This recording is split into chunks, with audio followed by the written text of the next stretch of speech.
لله رب العالمين والصلاة والسلام على رسوله الكريم أما بعد قال الله تبارك وتعالى في القرآن المجيد بعد أن أقول أعوذ بالله من الشيطان الرجيم بسم الله الرحمن الرحيم فإذا عزمت فتوكل على الله صدق الله العظيم وقال رسول الله صلى الله عليه وسلم إنما الأعمال بالنيات أو كما قال عليه الصلاة والسلام.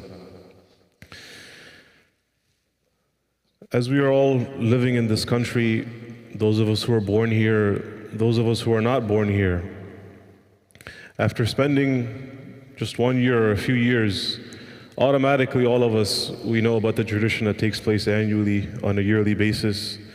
When the old year comes to a close and the new year is being ushered in, we are all aware of what goes on.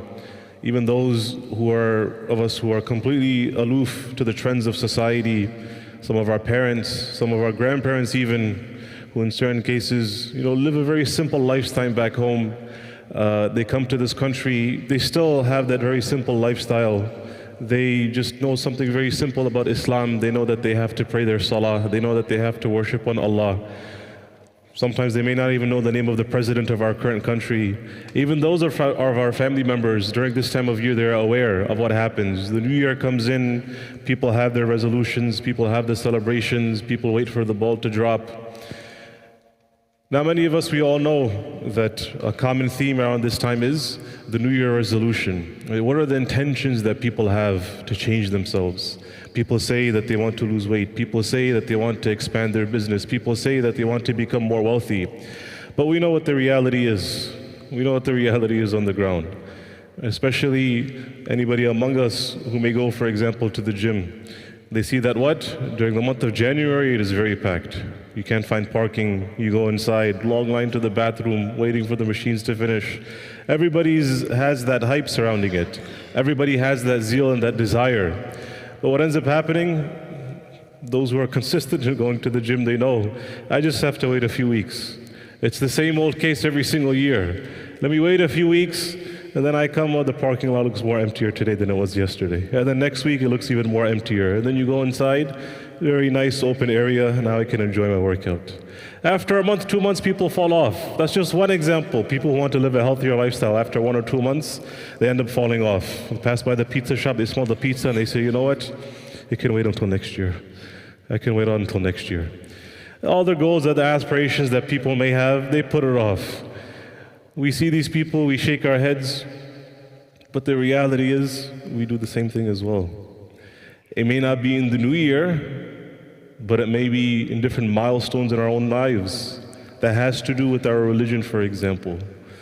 The month of Ramadan comes, we all have our goals, we all have our aspirations, we all have our niyat and our intentions to change. We get approved, our visas get approved, we have the ability to go for Hajj now. And we always told ourselves that once I go for Hajj, then I'll change my life. Once I go for Hajj, then inshallah, I'll change, I'll become a better Muslim.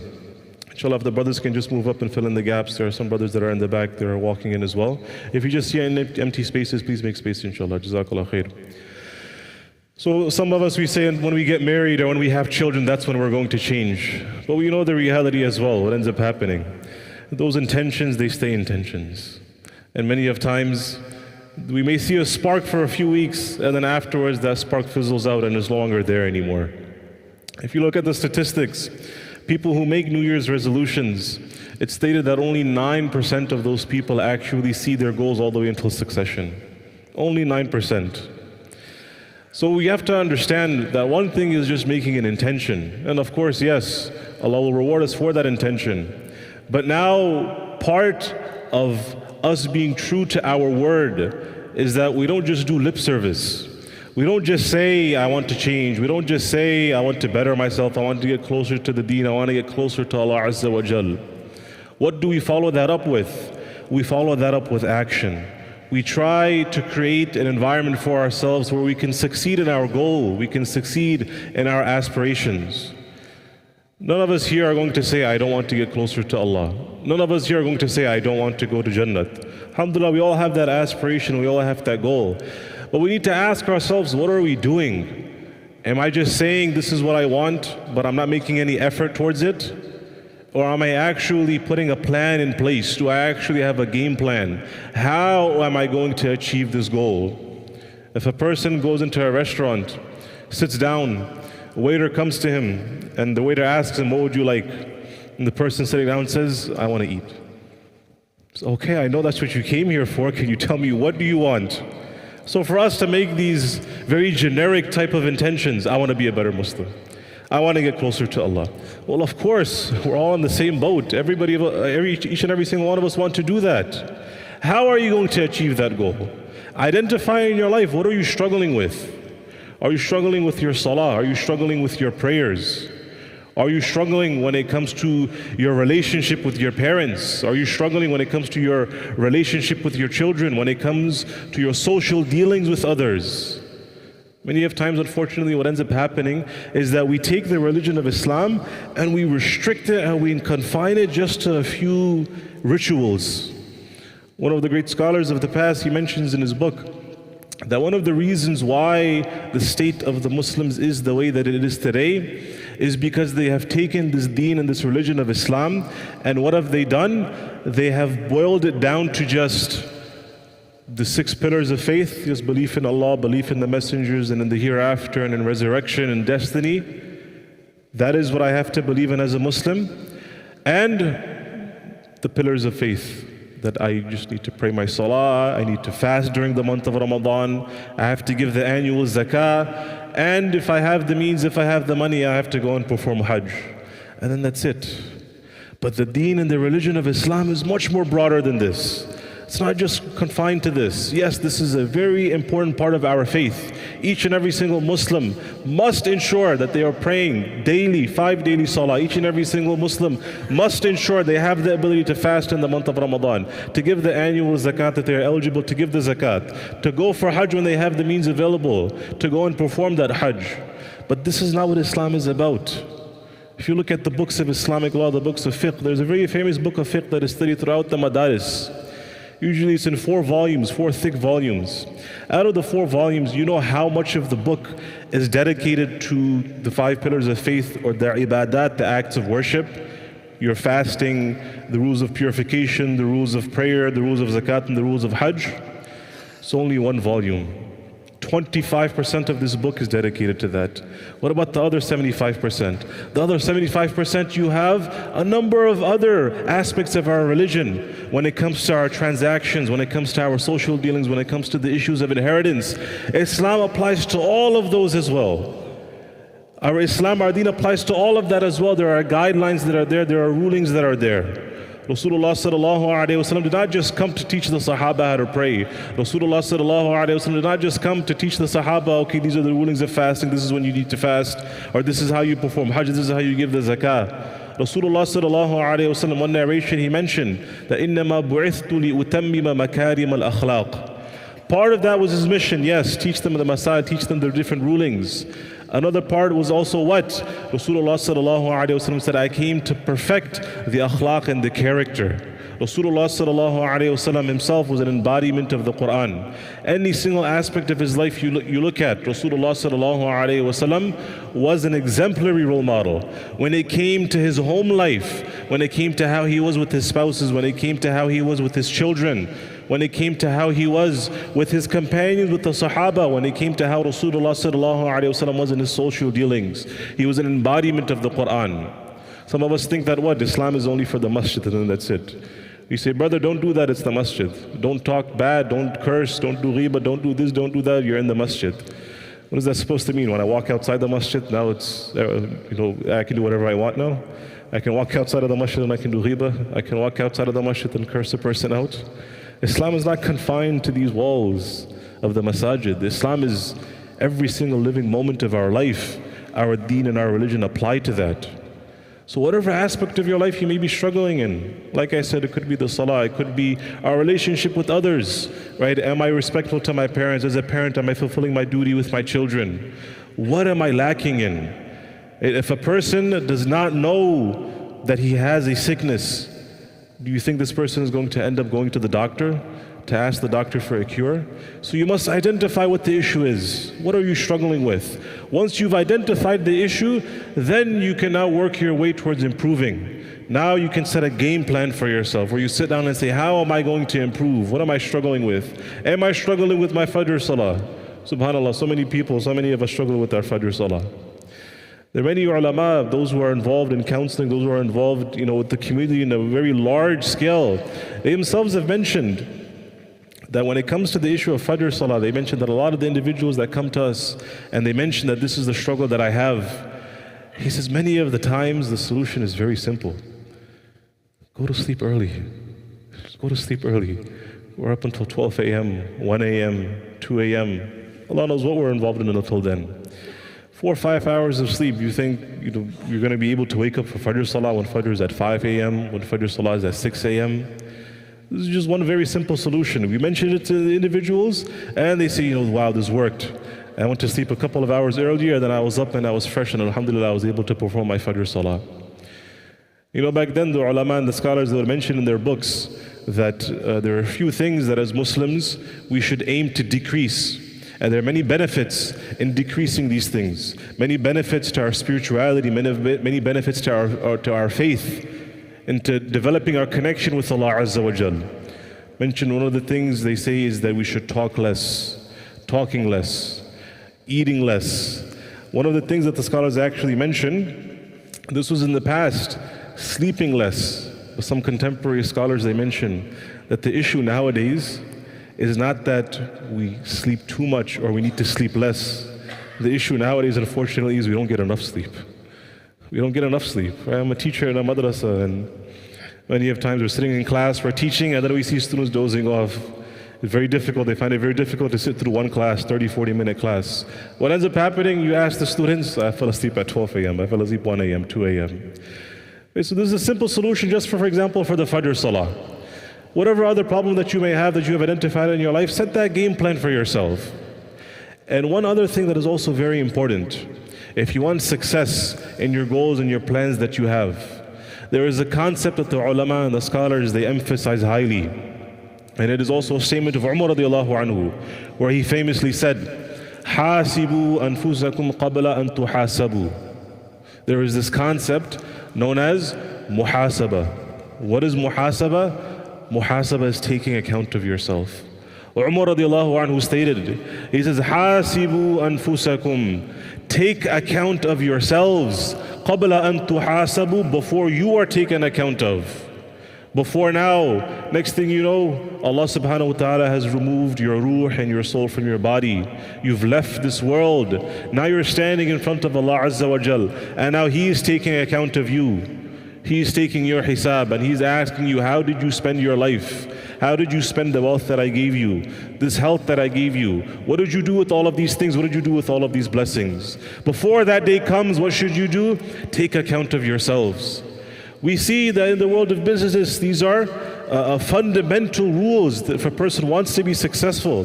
Imagine if a person is operating a business and he's running a business and he doesn't take account of how much money he made at the end of the day. He just tells himself, oh, I have tawakkul on Allah subhanahu wa ta'ala, inshallah my needs will be met. That's not how it works. The ulama and the scholars mention that there's tawakkul and there's something else called tawakkul. What is tawakkul? Tawakkul is, you can loosely translate it as what? Fake tawakkul. This is darul asbab. If you want results, you need to make an effort. You want results, you need to make an effort. You can't just be sitting at home and think that risk is going to fall from the sky to you. You need to go out there and make an effort, work. Nothing is going to come without effort. We really understand this when it comes to the dunya.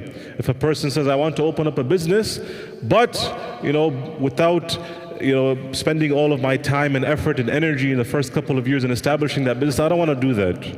I want to go home, I want to relax, I want to sleep for 8-9 hours, I want to be able to scroll through my phone, I want to be able to go hang out with my family, but at the same time I want my business to grow.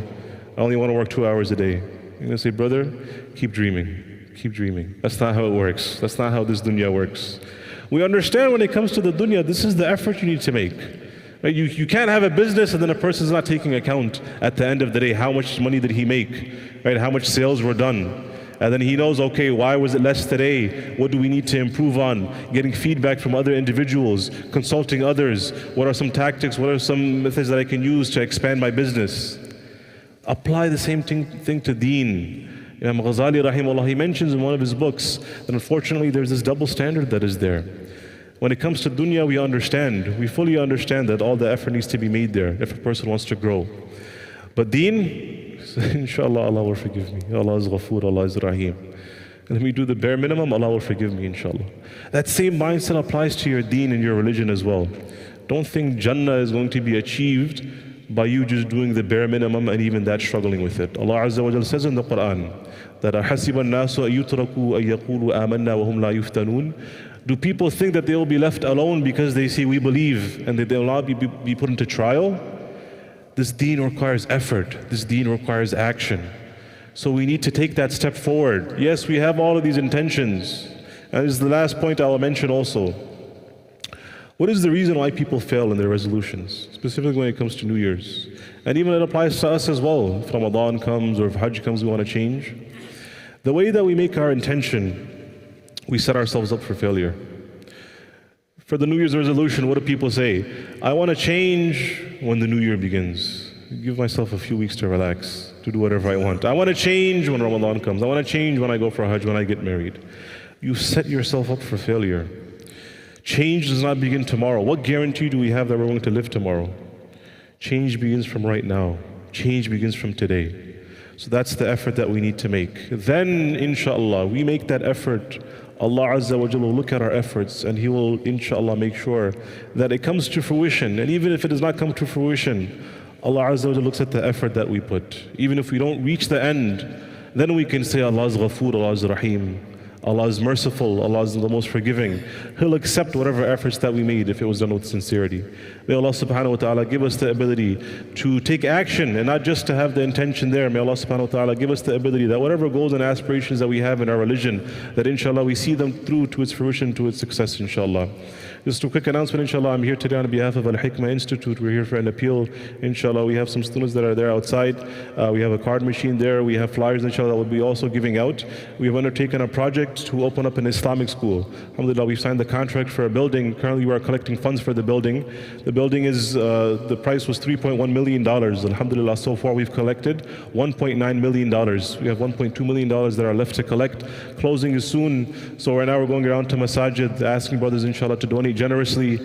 And also, we're also accepting qard hasana as well, loans from people, interest-free loans, where they give a loan and then inshallah we come to an agreement that after a specific time, 1 year, maybe even a few months, we will repay them that loan as well. Like I said, we'll be opening up an Islamic school. It will be accredited as well. Our goal for the future, long-term goal, is that will be from the kindergarten all the way until 12th grade. All of us know, we understand what's going on right now in the public schools. Many people do not want to send their kids to public schools. We may have young children that are growing up, they're getting older, they're coming close to the age where we have to send them to school.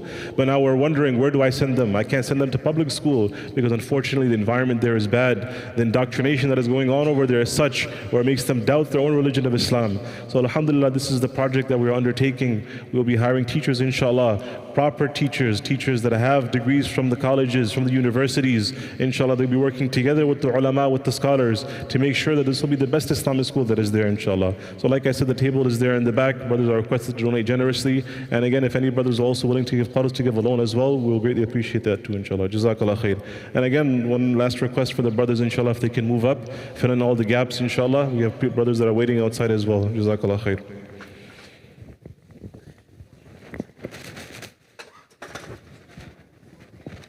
Yes, the brothers, inshallah, they're requested, inshallah, if they can stand up, just to stand up. That way more space can be made. Stand a little bit close together, and if they can move up, there'll be spaces that will be created. Jazakallah khair.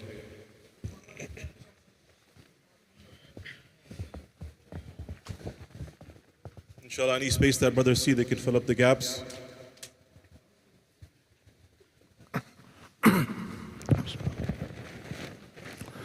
Allahu Akbar, Allahu Akbar, Allahu Akbar, Allahu Akbar. Ashhadu an la ilaha illallah, Ashhadu an la ilaha illallah, Ashhadu anna Muhammadan Rasulullah, Ashhadu anna Muhammadan Rasulullah. Hayya ala salah, hayya ala salah, hayya ala falah, حي على الفلاح الله أكبر الله أكبر لا إله إلا الله.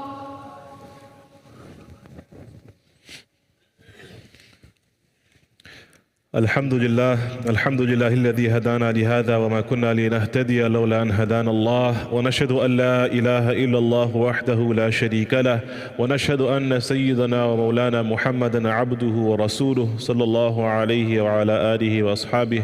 أما بعد، فيا أيها الناس وحدوا الله، فإن التوحيد رأس الطاعات، واتقوا الله فإن التقوى ملاك الحسنات، وعليكم بالسنة فإن السنة تهدي إلى الإطاعة، ومن أطاع الله ورسوله فقد رشد واهتدى. وإياكم البدعة فإن البدعة تهدي إلى المعصية، ومن يعص الله ورسوله فقد ضل وغوى. وعليكم بالصدق فإن الصدق ينجي والكذب يهلك، وعليكم بالإحسان فإن الله يحب المحسنين، ولا تتبعوا الدنيا فتكونوا من الخاسرين. ألا وإن نفسا لن تموت حتى تستكمل رزقها، فاتقوا الله وأجملوا في الطلب وتوكلوا عليه فإن الله يحب المتوكلين. ودعوه فإن ربكم مجيب الداعين، واستغفروه يمددكم بأموال وبنين. أعوذ بالله من الشيطان الرجيم. وقال ربكم ادعوني أستجب لكم إن الذين يستكبرون عن عبادتي سيدخلون جهنم داخرين. بارك الله لنا ولكم في القرآن العظيم، ونفعنا وإياكم بالآيات والذكر الحكيم. أستغفر الله لي ولكم ولسائر المسلمين فاستغفروه إنه هو الغفور الرحيم.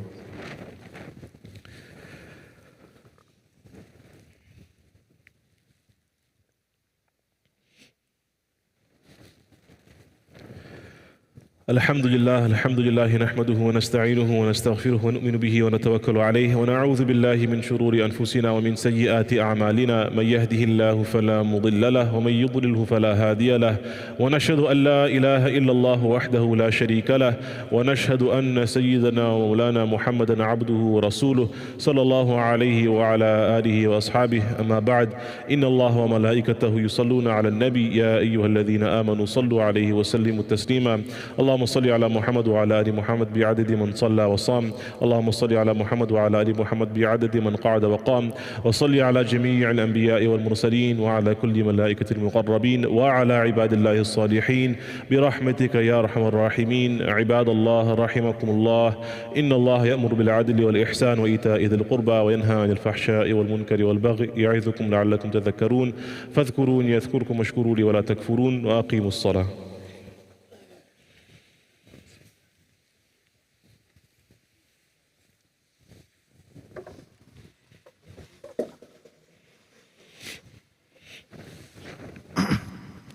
الله أكبر الله أكبر الله أكبر الله أكبر. أشهد أن لا إله إلا الله أشهد أن لا إله إلا الله أشهد أن محمد رسول الله أشهد أن محمد رسول الله. حي على الصلاة حي على الصلاة حي على الفلاح حي على الفلاح.